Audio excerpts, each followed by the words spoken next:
Good evening. Oh boy, let me make sure I don't have anything else going on tonight. I don't think I do. Y'all, if it's not in my phone, I will forget. I will forget. It has to be in my phone cuz I kid y'all not, if my phone don't go off, it's a problem. Like I'm not going to remember.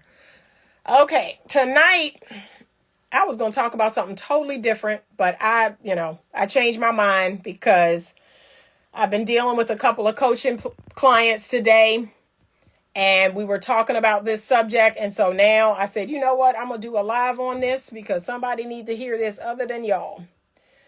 Okay, you ready? It's entitled Skills We All Needed to Learn from Childhood, but probably didn't. Okay. And for a long time, there were some things on this list, good evening, that I didn't know. I had to learn. I had to learn and teach myself and learn from other people. Okay, so we're going to learn them tonight. I am going to see if I can, when this live is over, I'm going to list all of the skills in this live. Okay, and you can save it. And you can start working on some of these skills. But these are the skills, you all. These are the skills we all should have gotten in childhood. We all should have gotten in our family of origin, and we didn't. A lot of us, myself included. So no shade. It's me too. I didn't learn half of these things, and then when I turned 18, I had to learn them on my own. All right, so I'm welcoming everybody into the room. Let me know your first name, the city, state, or country that you're coming to me from. I always enjoy seeing that. Please let me know where you're coming to me from. South Carolina, yes. Okay, so I'm going to put them in the notes, the post at the bottom. I'm going to list all of these, but I'm just going to talk to you about them for now, okay? If you're watching this on YouTube, please subscribe to the channel. Please thumbs up this video, like this video so the algorithm can pick it up. Thank you so much. All right, Asheville, North Carolina, welcome. Australia, wow. Southern California, yes. All right, I love it. See, I love it. I love looking at where y'all are from. So please tell me where you're from. Okay, welcome in. All right, so these are the skills that welcome from Brooklyn. I worked very hard on, and I still wouldn't say I was successful in teaching my children all of these skills. Like I'm still working with them on learning these skills. Okay. My kids are still learning these skills. Okay. Here we go with the internet. I don't know what's going on with the internet tonight.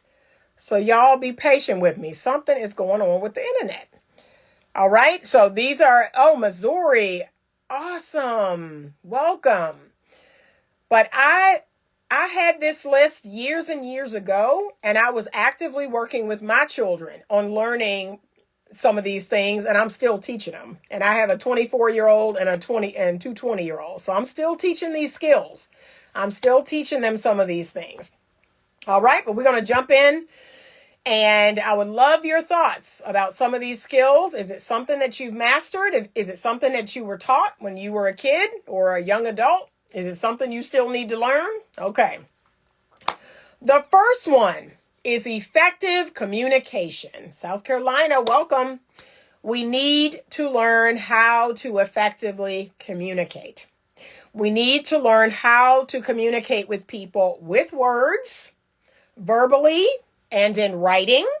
Okay, so not just one or the other, but both.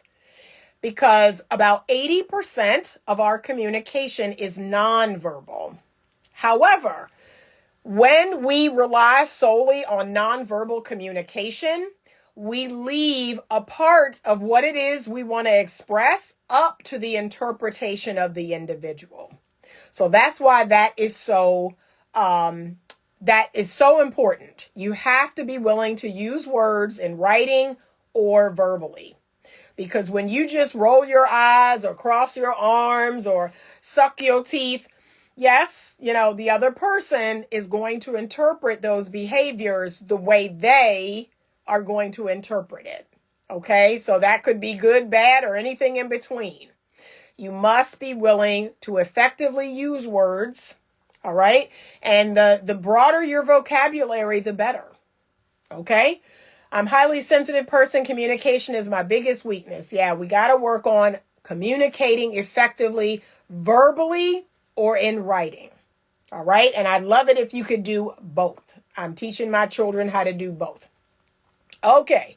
Number 2, identifying and naming your emotions. So for a lot of you, either your parents weren't very attuned to your emotions. Maybe your parents weren't attuned to their own emotions. They don't know what they felt. They don't know what they, believed or thought. So how can they teach you how to identify and name your emotions? And so when I'm working with people, I really, really get on them about, tell me how you're feeling. And then I will give them a list of emotions words. Tell me how you're feeling. People tend to rely on the same 5 emotion words. There are over 3,000 words to describe emotions. And you've got to learn, that's a skill that you need to learn, which is how to identify and name how I'm feeling. Okay? What am I feeling? Where am I feeling it? Let me find a word that describes what I'm feeling. Okay? As you come in, let me know the city, state, or country that you're coming to us from and your name. I would love that. Number 3 is a spiritual practice or purpose. Now, my parents, my grandparents, my aunts, my uncles, oh my God, they had this one covered. That's all we talked about was spirituality. We talked about a higher purpose. We talked about ministry. We talked about inspiring people. Like, that's all my family talks about, is it's not about you. It's not about you. It's not about you. That's all they talk about. Welcome from Upper Marlboro, Maryland. Thank you. Okay. It's not about you, Anita. What else? Why else are you doing this? What is the purpose? What is the meaning? That's all my family talked about. But a lot of people don't get that. A lot of people do not have those conversations about a higher power, about spirituality, about purpose, about the reason for you being here, that you matter. What is that reason? You've got to figure that out for yourself. What are your spiritual practices? For me, it is prayer. For me, it is meditation. For me, it is walking meditations. It is reading my Bible. It is looking at sermons and attending church. Those are my spiritual practices. Scripting is my spiritual practice. Listening to my affirmations on a loop. Those are my spiritual practices. Okay? And the higher purpose. Good evening. The higher purpose. We need to know what that is. It's our reason for being. All right. Next, we have how to grieve loss and attachment. Now, if you've never had anyone leave your life, if you've never had anyone die, or if you've never, you moved away, you lost a pet, these are all opportunities for you as a child to learn how to grieve the loss and attachment to something. So if you, like me, my life was full of grief and loss, so I definitely learned eventually how to process grief and loss, because I lost pets. I lost aunts and uncles. I had a loss of my mother and father divorcing. My father, moving out of the house was a loss. All kinds of things. We moved around. I lost friends, moved around to different schools. Like, grief and loss, that was just my jam. Like, that's all I knew. So I learned very early on how to process grief and loss. And honestly, I think that's one of the reasons why I know how to detach very easily. I know how to just, okay, this is over. I need to detach. I need to move on. I've really mastered the art of detaching. And it's because I've had a lot of experience with that. But a lot of people haven't, and they need to learn how to grieve loss and attachment. And that's something we should have been taught a bit about in childhood, but a lot of us didn't get that lesson. The next one is how to identify and accept limitations. A lot of us have not fully, embraced the fact that we have limitations. So one of my favorite saying is, you can do anything, but you can't do everything. That is exactly what that speaks to. You can do anything, but you can't do everything. There are limits to what you can and can't do. And you have to be willing to have a reasonable amount of rationale to understand that you can't do everything. Hello, you cannot do everything. Okay, there are limitations. I have physical limitations. I have financial limitations. I have emotional limitations. And we have to be willing to operate within that. But this delusional idea of, oh, I can do anything and everything. I can have anything and everything. No. That's not realistic. And you're setting yourself up for failure, right? When you think about this in this span of dating and relationships, I often tell people that the one thing that you think is good that you want, on the flip side of it, it comes with something that you don't want. And we don't talk about this enough. So here's a perfect example. If I said, oh, I want a family-oriented man. I want a man who's all about family. Okay? That's what I believe is the good side of it. Guess what's on the back end of it? So on the flip side of it is your mama call and you leave. You're always over there at your auntie's house. You're always with your grandmother. You're always running behind your kids. You'll see, that's the bad side of it. So I said I wanted a family-oriented man, but yet that could burn me. That could also burn me on the flip side. So just understand their limitations. So everything you think you want, I talked about this on Hardly Initiated. Yes, I wanted a provider husband. Yes, I wanted, 100% provider husband. I wanted to stay home with my children. What was on the backhand of that was a man who worked 80 hours a week. Was a man who was just out here, making things happen, building his empire, building his business, and really didn't have time for me the way I needed it.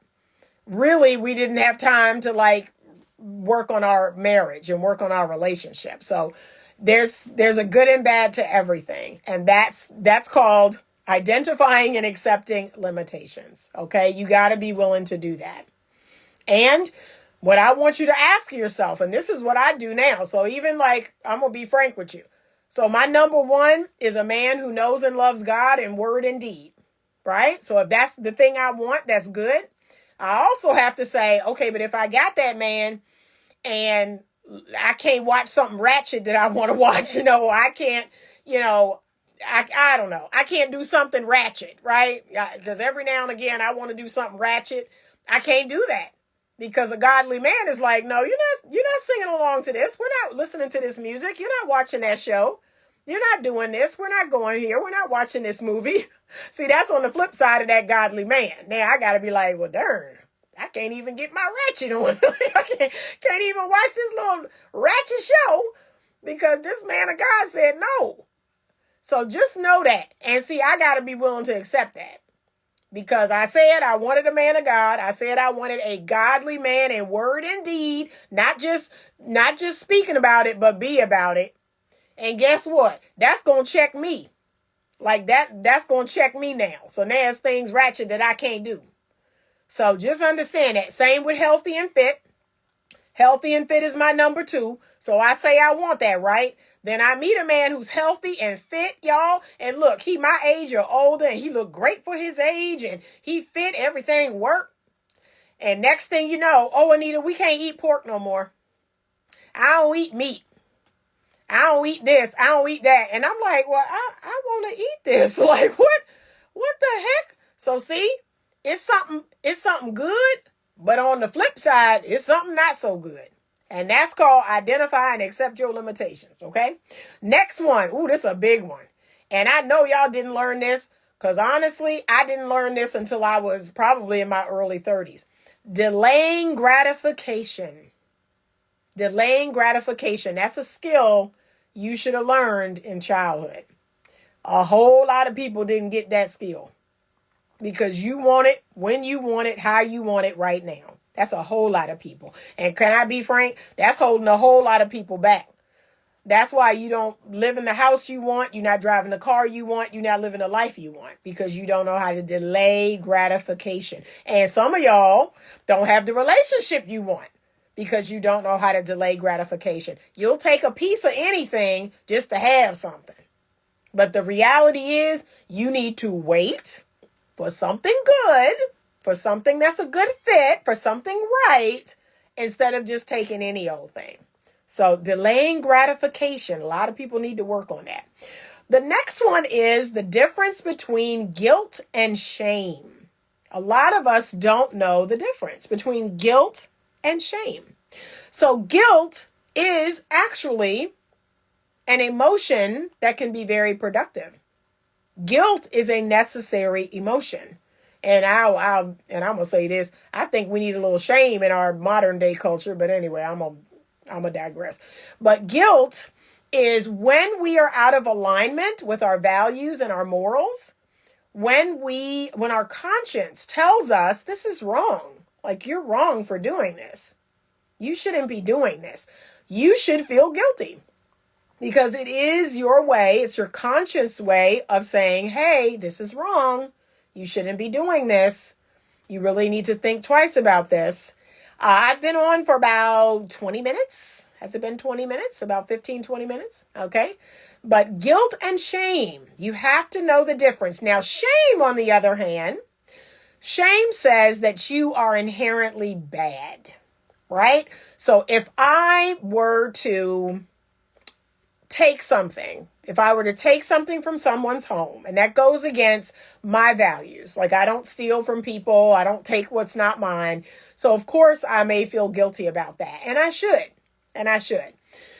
But if I go to return it, or I let that person know, hey, I took this, I shouldn't have done that. And now I leave that exchange and I say to myself, you are a horrible person. Like, what kind of person does that? You are just bad. That makes so much sense that you would take that because you're just a horrible person. You're just a god-awful person. That is what shame feels like. Shame says that we are inherently bad. And so I don't believe most of us are. I believe we do bad things, right? We do things we should not. Some people have no shame in stealing. They don't. Yeah, no guilt. And they should. They should have some guilt. But that speaks to their morals and their values. But we have to know the difference between guilt and shame. Guilt is a productive emotion.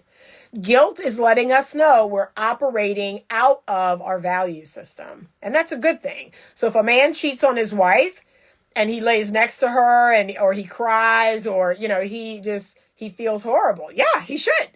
He should feel horrible because if that's not his value system, if cheating is not a part of who he wants to be, he should feel guilty. He should feel bad about that. Okay. And I'll even stretch and say, okay, if this man cheated, I wouldn't say that necessarily made him a horrible person, especially if it was, I did this and now I feel really, really guilty. Okay. And I think he can be redeemed. I think he can be repentant, but we have to know the difference between guilt and shame. Okay. All right. Men who cheat and steal are bad people. That is a sweeping generalization. And I have lots and lots of, people I could refute that statement with.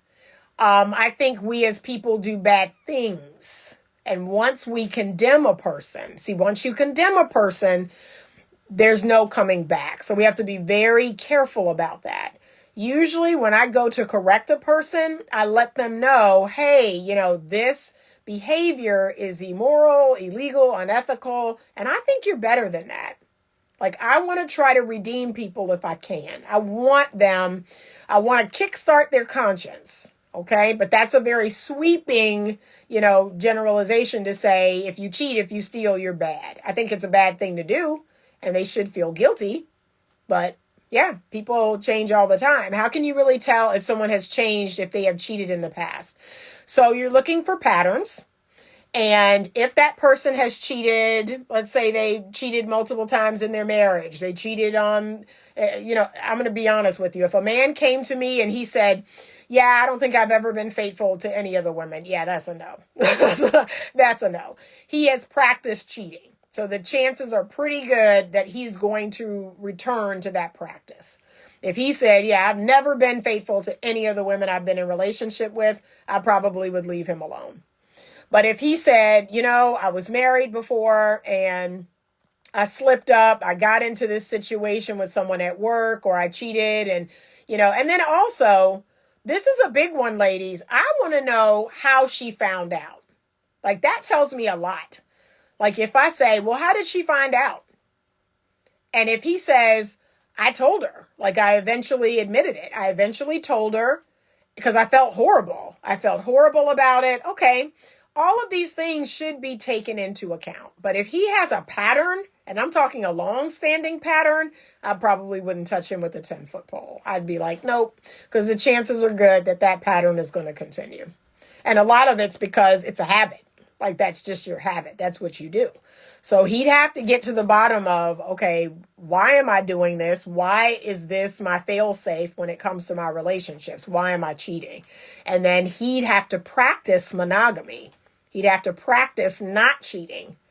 But for men, there are all kinds of triggers when it comes to cheating, and he'd have to figure that out. So if there was a pattern there, and especially, I've had a man tell me this, I've never been faithful to any woman I've been with. And I'm like, I don't know why you're telling me this, because it has sealed your coffin. Like, I'm not messing with you. I'm not dating you. I'm not. That tells me a lot about you, that's what you're in the practice of doing. And you're probably going to keep doing that. So repeat offenders, it would be repeat offenders within one relationship, repeat offenders in multiple relationships. Again, if there is a pattern, if there is a habit, if he's never been faithful to any women, no, that's telling you who that person is. And so I would say, yeah, I don't know what you're going to do, but you'd have to practice monogamy, because basically what you're saying is, yeah, this is my way of being.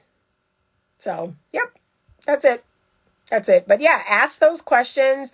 Ask questions like, how did this person find out? How did your wife find out? That's it. And if he says, oh, I told her, I just felt awful. I couldn't sleep. I couldn't eat. I just felt so horrible. Okay, that speaks to this man has a conscience. And so maybe we have something we can work with. But if, she went through my text, or the woman called her, or this or that. So it might have continued had she not found out. So yeah, tread very wisely on that. Very, very wisely. Okay. All right. Back to our list. Next, we have learning from your mistakes. Ooh, this is a tough one. This is a tough one, because can I be real? I really started to wake up to this at 40. I'm almost ashamed to admit it, but it took till about 40 years old where I started to go, you know what? I don't think I'm learning from my mistakes. I think I'm making mistakes and I'm not getting the lesson. I'm not really learning anything. But right around 40, that's when I really started to be like, I got some work I need to do. So, learning from your mistakes. Okay. Next, we have how to gain and maintain healthy self-esteem and self-respect. Now, a lot of you, whether it's you had trauma in your childhood, whether you had parents that were neglectful, they didn't have time, they worked all the time. I'm going to be honest with you. I don't think there are a whole lot of parents out there who purposefully wanted to hurt their children. I think their children get hurt, by their behaviors, but they don't purposefully hurt their children. But here's one of the ways where I think a lot of people hurt their children, or they cause damage to their children unintentionally. And it is, they don't teach them about healthy self-esteem and self-respect. They don't help them to build their self-worth. And when a person has low self-esteem, no self-respect, and low self-worth, oh my God, they're subject to anything. They're subject to anything or anyone telling them anything. And they have really no foundation. There's nothing to stand on that says, no, I love myself. I'm not going to do that. No, I have more respect for myself. I have more, dignity for myself. I'm not going to do that. But when we don't have that in us, that's when we fall prey to the wrong people. We fall prey to being followers instead of leaders. We fall prey to doing things to please other people or to fit in. We have to have healthy self-esteem. We have to have self-respect, and we have to have self-worth. So that is the one thing I've seen as a theme. And I've actually seen this theme in men and women. There are men who have low self-esteem. There are men who have low self-worth. There are men who stay in relationships, unhealthy relationships with women, treating them like a dog. And I believe it's because of a lack of self-esteem and self-worth and self-respect. Because if they had it, there's no way on earth they would let this woman treat them the way they do, talk to them the way they do, undermine them, just be disrespectful. So this is a big one. A lot of us have this wounding. Then I'm not good enough. I have these self-esteem issues. I have poor, no dignity, no self-respect, poor self-worth, and it gets us into a lot of trouble. Okay, Bill J. N. Pear says, how about someone who has not been in a monogamous relationship for nearly a decade yet? It was openly non-monogamous. All partners knew. I mean, you have practiced non-monogamy. So, and I'm going to be frank, you have a taste for that. Like, that is your taste. That's what you're into, is ethical, what we call ethical non-monogamy. So it's unlikely that you're now going to probably be in a monogamous relationship. It's possible. Remember, anything's possible, but is it probable? That's the difference. But it's possible. Anything's possible, and you can try. You can try. But even in ethical non-monogamy, you have a taste for that. You have a habit of doing that. And so that's how human beings are wired.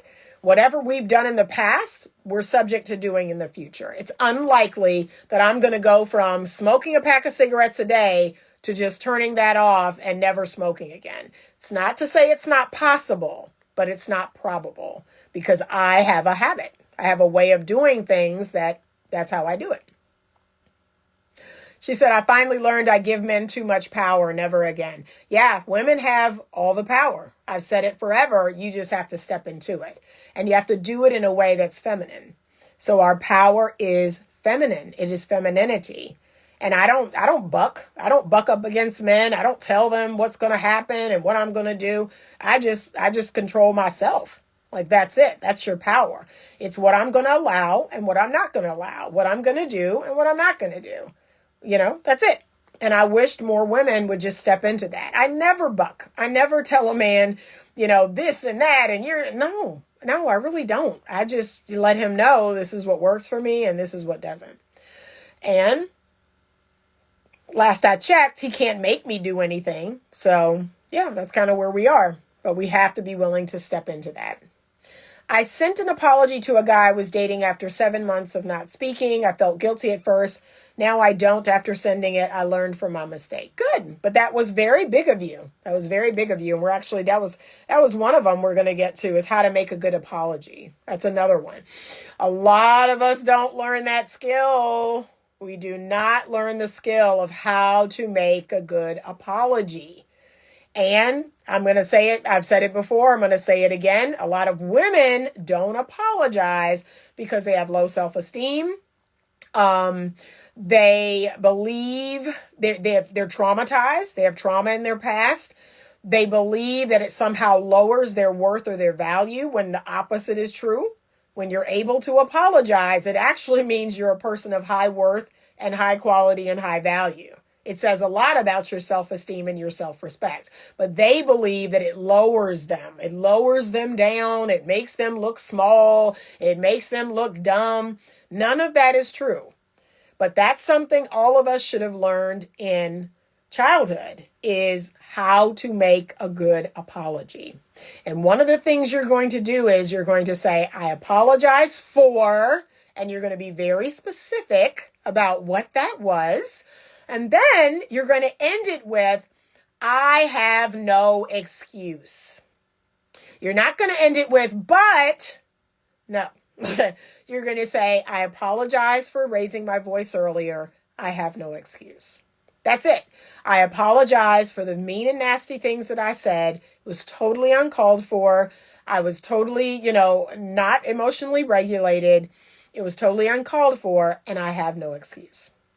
That is what a proper apology looks like, ladies and gentlemen. Oh, self-esteem is developed in ages 4 through 11. It's so important. And guess what? You continue to work on your self-esteem for life. It is something that can always get better and stronger. It is something that can always change.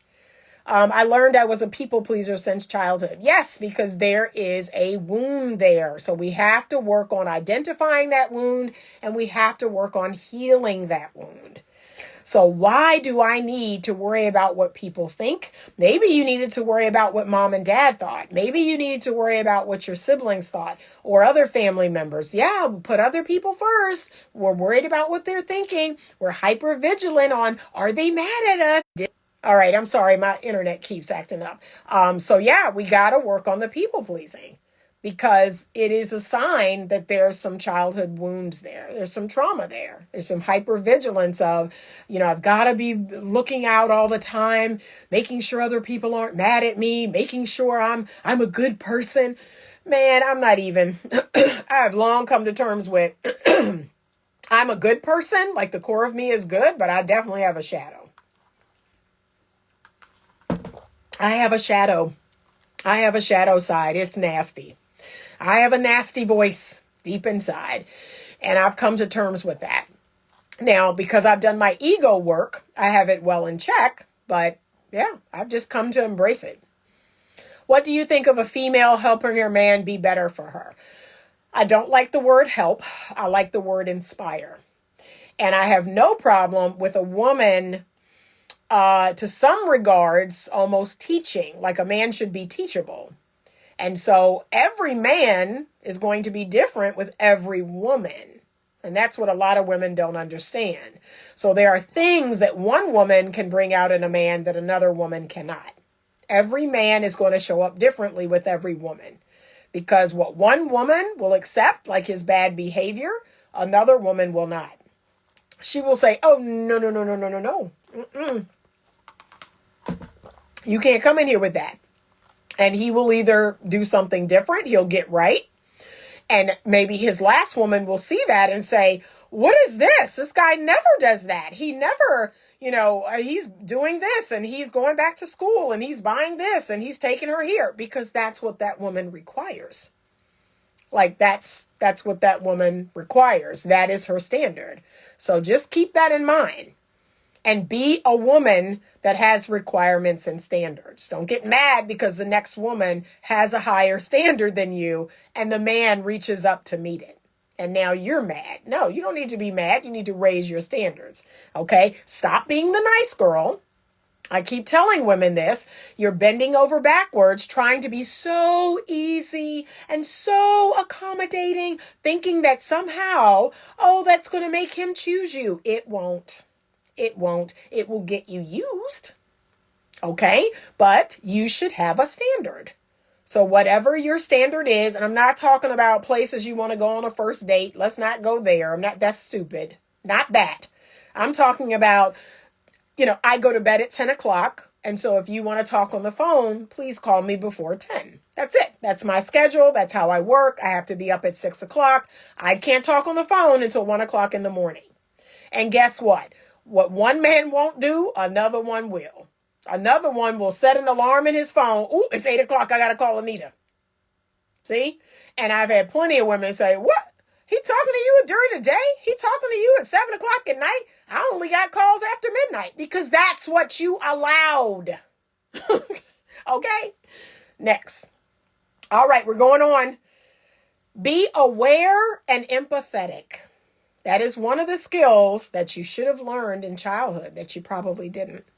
How to be aware, especially self-aware, and how to be empathetic. And what is empathy? Empathy is being able to put yourself in other people's shoes. So what I'm saying, what I'm doing, how I'm acting, How is that to other people? What do other people think of me? How must other people feel when I'm screaming and cursing at them? Would I like that? Would I want someone to do that? Probably not. That's what empathy is. So whatever it is you're shooting out into the world, I want you to ask yourself, how would that feel if I was on the receiving end? So if you don't want to be cussed out, if you don't want to be struck, if you don't want things thrown at you, if you don't want to be called all kinds of names or have your character assassinated, don't do it to other people. That's what empathy is. Don't cheat on other people because you wouldn't want to be cheated on. Don't lie to other people because you wouldn't want to be lied to. But yes, being aware, especially self-aware, and being empathetic. That is a skill you should have learned in childhood, but many of you did not. And you can still learn that skill. You can become more self-aware. I am Melissa 1 says, the skill of staying in my power and having high expectations and standards. Exactly. I wasn't going to send it at first, but I decided to do it. My friends didn't want me to because he also had his faults, but tit for tat never works and it's immature. You grew though. That's what's amazing. You grew by doing that. So I'm glad you did that. It took a level of vulnerability for you to do that. And you grew. You win. You're the winner. See, you're the winner. And even if you and he, don't work out, you're the winner in that. Okay. I will not tolerate certain behaviors from my man. You shouldn't. Precisely. That's what I keep telling people. You have to have standards. Okay, there's a question in here that I'm going to pull up. Let me see if it'll let me. Oh, it says you can't receive questions when you are on badges. That's weird. The question is, how do I teach my child self-esteem? It was never demonstrated to me. Yeah, for some reason it wouldn't let me. So this looks like you're going to give your child things to do. Right? You're going to give your child things to do. And as they master those skills, like, making up their bed and, dressing themselves, and you're going to just give them things to do. And as they do them well, you're going to reward that. You're going to say, oh my gosh, look at your bed. You're doing a great job. Oh my gosh, your homework is great. You get such great, grades. And oh, your clothes look so amazing. You picked those out yourself. You did a great job making your breakfast. Like that is how you build a child's self-esteem. Okay. They do regular everyday things and you applaud it. You let them know they're skillful. They're masterful at doing something. You let them know how amazing they are. And you continue to remind them of those wins. You continue to tell them, you're better than that. I know you can do a little bit better, or you did a really great job. Or when they're kind to people, you actually say, oh, thank you so much for being so kind to your brother or sister. Thank you for being kind to the dog. Thank you so much for thinking of me. See, that is how you're building a child's self-esteem. You're saying to them that they matter. You are being emotionally attuned to them. You are taking a guess at whatever it is they're feeling and letting them tell you, is that how you're feeling? It looks like you're really mad. It looks like you're really sad. It looks like you're disappointed. Am I right? And as they say, yes, I am mad. Okay. And you're going to be emotionally attuned with your child. That is how you're slowly but surely building their self-esteem and their confidence. But it has to be done the right way. You have to put challenges in front of your children and let them meet those challenges. And when they do, you have to applaud that. That is how self-esteem and confidence is built. So it's not just, I look good. It's not just, oh, I have this and therefore I have high self-esteem. No, it's deep within who you are as a person. It's about your skills. It's about how kind you are. It's about who you are and what you do. That is how you build self-esteem. Okay, so do hard things, overcome those things, and there you go. You're like, wow, I'm really good at this. I really know how to do this. That is how you are going to build self-esteem. Oh, okay. When we establish boundaries, we teach others how to treat us. Exactly. And we have to lean into that because we have a culture right now of victimhood. Everybody's a victim. Somebody's doing something to me. Whereas you just need better boundaries. You just need to, I always tell people, there's a famous saying from my generation that says, fool me once, shame on you. Fool me twice, shame on me. And some of us, we need to embody that. Like if you keep letting this person, mess you over, it's you. It's not them, it's you. Okay? If you loan someone some money and they don't pay it back and they come around and they need more money and you give it again and they don't pay it back and then they come around again and you give it again, it's you. It's not them, it's you. You're complicit in allowing this person to take advantage of you. So stop it. You have to put your foot down and say, yeah, anytime I've done anything for someone and they mess me over, I'm real quick to tell them. They come back around like, oh, ain't you the person that I gave this money to and I never got it back? And I sit right there and let them explain themselves. And guess what they do? Disappear. They disappear and they never come back because, oh, Anita has boundaries. Anita's not going to let me keep taking advantage of her. No. You got me that one time out of the kindness of my heart, and now I'm good. But some of y'all need to do that too. She said, I will never tolerate a man calling me names, cussing, because I don't do that. And you shouldn't. You shouldn't. You're a lady. And if a man can't treat you like a lady, absolutely not. To me, that's a no-brainer. That is an absolute no-brainer. What do you think people need to work on most today? Most people are selfish. That's easy.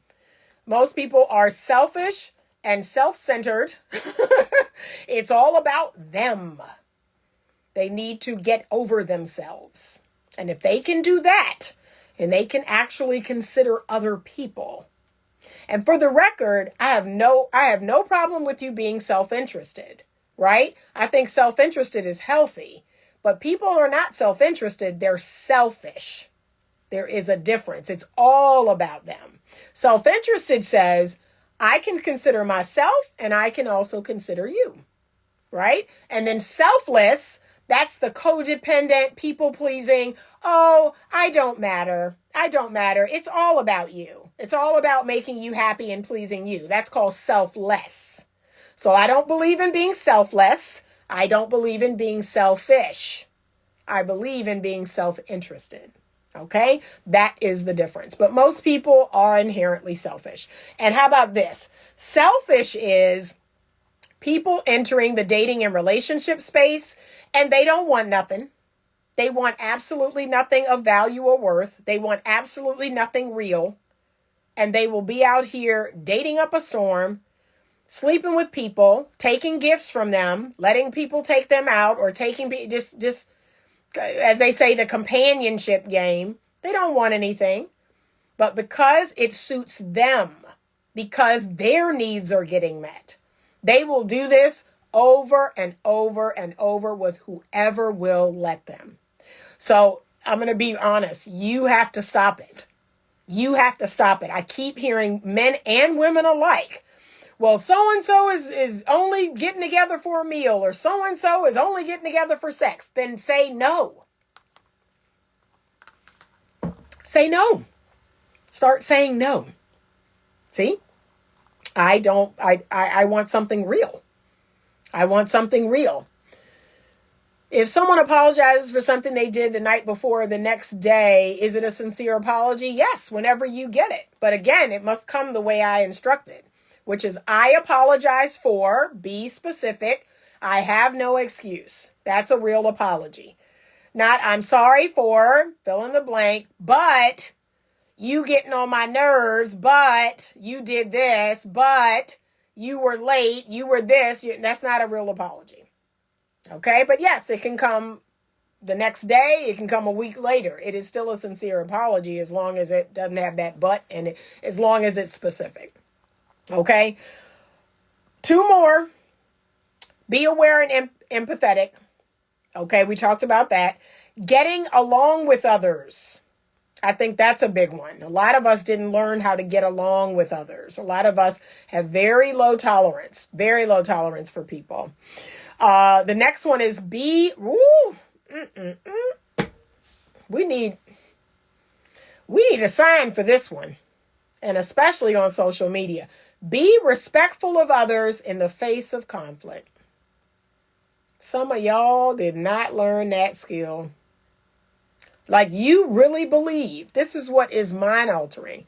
People believe that if they are in conflict, like they say about all's fair in love and war, they really believe that, oh, we're in conflict, I'm going to say the nastiest, dirtiest, worst thing, low blow. I'm going to say the worst thing I can to you. And what's even crazier is these same people think that their relationship with the person is going to go on. Like, it's going to go on like that didn't happen. That's what's mind altering. Like, I don't do that in any of my relationships because I know the relationship is going to go on. To me, that's crazy that you're going to say and do some of the craziest things you do in conflict. And then you're going to, I will never understand that. You just going to wake up the next day like you didn't cuss this man out and call his mama the B word and tell him his thing was small and all this other stuff.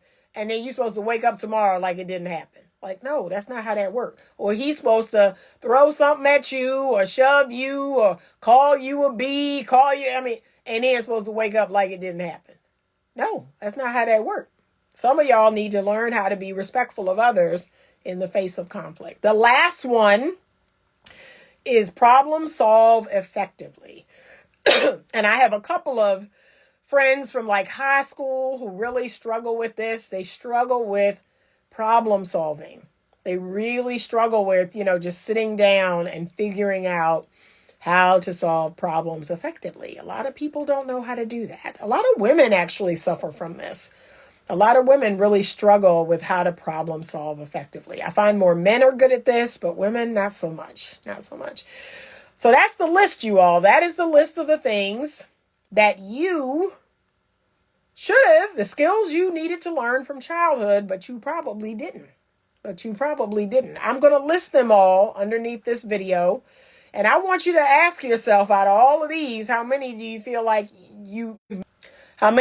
do you feel like you have mastered or that you have a good grip on? And then how many of them do you still need to work on? Okay. A lot of women today say they need emotional availability for men, but what does it even look like? Oh, I'm so glad you asked. So, a man who is emotionally available, he can identify and with words tell you what he's feeling.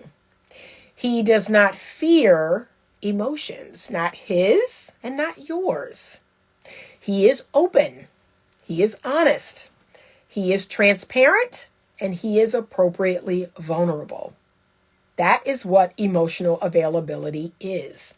So he is not fearful. He does not shut down. He does not avoid conversations about feelings, her feelings or his feelings. He is open. He is emotionally available. He has the ability, this is a big one. He has the ability to connect. And a lot of men today don't have that ability. They are completely cut off from their emotions. They're completely cut off from being able to connect with other men or women, with their children, with their family. Like, there is no real connection. They are inherently avoidant. So that means that they're keeping all of their relationships very surface. We're not talking about anything deep. We're not talking about anything deep from childhood, my woundings, what's really upsetting me, why I can't seem to be faithful to the women. We're not talking about anything deep. We're not talking about the death of my dad or him running off we're not talking about anything deep. Everything is surface level. And when someone tries to go there with you, you then start to self-sabotage or you start to push that person away. You have to be willing to be available to yourself and your own feelings before you can be emotionally available to another person. So you have to be comfortable talking about feelings, talking about emotions, naming them. So identifying and naming your emotions. And that was one of the skills that we listed here.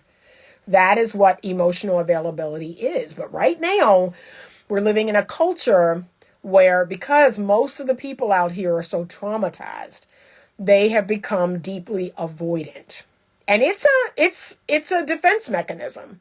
Men who are emotionally unavailable have been deeply wounded, deeply hurt, deeply wounded by a woman. And so this is how they protect themselves. By, oh, I don't care. I'm not going to talk about anything deep. I'm not going to access any deep emotions. I'm not comfortable with your emotions. I'm not comfortable with my emotions. I don't want to deal with any of that. But it's a defense mechanism. They think it's keeping them safe. They think that, if they play the avoidant game, that they can't get hurt again. But the bad news is those men never truly experience genuine, real love. So you have to be willing to do that work. That was a great question. I am so struggling with trying to forgive myself and moving past the situation.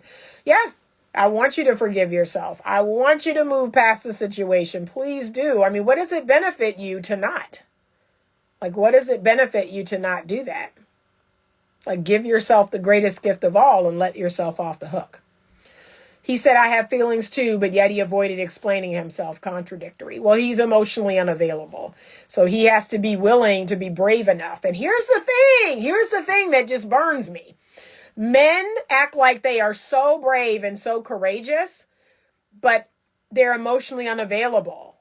And I'm like, you're not brave. You're not courageous, because men who are emotionally available, though, they're the brave ones. You going out here and, beating somebody up is okay. So what? But you being able to express from your heart how you feel about certain things, that's bravery. That's courage. You can't teach a man to talk. We're not their therapists or teachers. You can create an environment, if I can be so bold, you can create an environment that will encourage and inspire his talking. Now, you're not going to like this, but I'm going to say it because y'all know the platform that you're on. Some of y'all need to be quiet. Some of y'all talk too much. Can I be honest? Some women talk too much. Y'all talk too much. The man can't get a word in edgewise. So here is a wonderful test. We're going to do a wonderful test so you can determine what kind of man you got.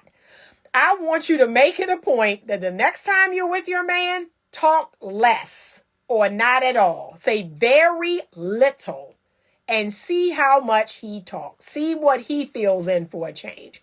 But some of y'all talk and talk and talk. And there's no room edgewise for the man to talk. So I found out that I'm a highly sensitive person. It's a personality trait. I didn't like communication because I hated upsetting others or taking over an emotional toll. I still want you to work on that, though. I want you to work on that. That's a skill that you can learn. You can get stronger. How do you deal with a woman who doesn't create space for you to be emotionally available? I mean, at some point, you're going to have to verbalize that. You're going to, and this is what you're not going to like. You're not going to like, but you're going to have to be vulnerable. And you're going to have to say, I don't feel safe being emotionally available. That's the courage that you're going to have. It doesn't feel safe. What? What are you talking about? It doesn't feel safe. What do you mean? Number one, you're always running your mouth. Every time I start talking, you start talking. Number two, you're always questioning what I tell you. I can't just tell you something and that be the end of it. It's how I feel or it's how I think. The end. Number three, you don't like what I'm talking about. It upsets you. It triggers you. Therefore, that is teaching me not to say anything. See? So you got to be willing to lay it on the line. I don't feel safe being emotionally available to you. Why? And then you're going to say one of those three things because that's probably what it is. Okay? But you have to be brave enough to do that. I don't feel safe being emotionally available. She said, I tried to listen to him and encourage him to share. There is no encourage him to share. Just be quiet. I don't encourage a man to share. I just don't say anything. And at some point, he feels the silence. That's it. He starts asking me questions. Well, what's wrong with you? Nothing. I'm good. What's wrong? Anything wrong with you? Yeah, I just don't say anything. I don't encourage him to share. I just am quiet. I don't need to talk all the time. But that's why women who know me always say, man, these men you date they're all talkers. They all talk. I said, because I know how to be quiet. But then she's going to think you're weak. You have the wrong person. Because again, and what do you care? What do you care what that person thinks? Like we gotta care less. The goal here is you to be emotionally available. The goal here is for you to be emotionally intelligent. I don't care what other people think of me. I'm going to tell a person, I don't feel emotionally safe with you. So, you all are trying to hack, this whole situation. There is no hack. You have to be brave. You have to be courageous enough to say, I don't feel safe to be emotionally available. That's it. Yeah, he said everything you are listing is exactly what happens. I know women. I know women. I seen this up close and personal. I know women. I know what they gonna say. That's why I told you that. I know them. And then you come back with, see, this is right here, right? What you doing right now? This is why. That's it. That's all you got to say. So what you doing right here? This is why. Like you proving my point right now. She said, no, dear, I would never think you were weak. I would love you more. And most good women will. Most good women want an emotionally available man. Now, we don't want you to cut open your guts and spill them all out on the floor. We don't want you crying all the time. There are other people in which to share certain things that could, in fact, make us go, okay, this is a little bit much. You might need a therapist, right? I am your woman and not your therapist. However, yes, if a man said to me, I don't feel safe to be emotionally available. Sir, so to the gentleman, M1_904, this is how a woman should respond to that. Okay? This is how a woman should respond to that. If a man said to me, Anita, if I seem emotionally unavailable, it's because I don't quite feel safe to be emotionally available. Oh my God, really? Okay, is there something I'm saying? Is there something I'm doing? What would make you feel emotionally safe? What could I do or say? Or maybe I don't say anything at all. What do you think about that? That should be the response, which is one of curiosity. Why doesn't he feel emotionally safe? Why? What could I be doing or not doing that's contributing to the lack of safety? That's what emotionally intelligent people do. They're curious. They're not defensive. They're not blaming. They're curious. Okay, so that is going to tell you a lot. She says, agree, I'm only 24. I'm still figuring everything out. Good for you, but I'm glad you are figuring it out. That's a great age in which to figure it out. Okay? All right, I'm getting ready to wrap up this live. Thank you so much for your questions. Your questions tonight were fantastic. They were awesome questions. But these are the skills that we all needed to learn from childhood, but probably didn't. I'm going to list them. And that way you can save this and you can ask yourself, okay, which one of these do I need to work on? So I'm going to read them all again. The first one is effective communication. The second one is identifying and naming emotions. The third one is spiritual practices and purpose. The fourth one is how to grieve loss and attachment. The fifth one is to identify and accept your limitations. The sixth one is delaying gratification. The seventh one is the difference between guilt and shame. The eighth one is learning from your mistakes. The ninth one is how to gain and maintain healthy self-esteem and self-respect. The 10th one is be aware and empathetic. The 11th one, get along with others. The 12th one, be respectful of others in the face of conflict. And number 13, problem solve effectively. Okay, those are the things that you should learn. You should have learned in childhood, and you definitely should know as a grown adult. Okay, all right. I'm just seeing if there's anything else I can answer. Okay, there we go. All right. Thank you so much, you all, for joining me tonight for the live. I appreciate you all. Please consider subscribing to the platform. It helps so much. You all have no idea how much it helps. And buying badges when I have these lives, it helps so much. But you can also get a lot of this content for free over on YouTube. Please head over to YouTube, put in Better Love Movement. You will find the channel. Please check out the videos. And thank you so much for joining me tonight. And as always, stay open to love.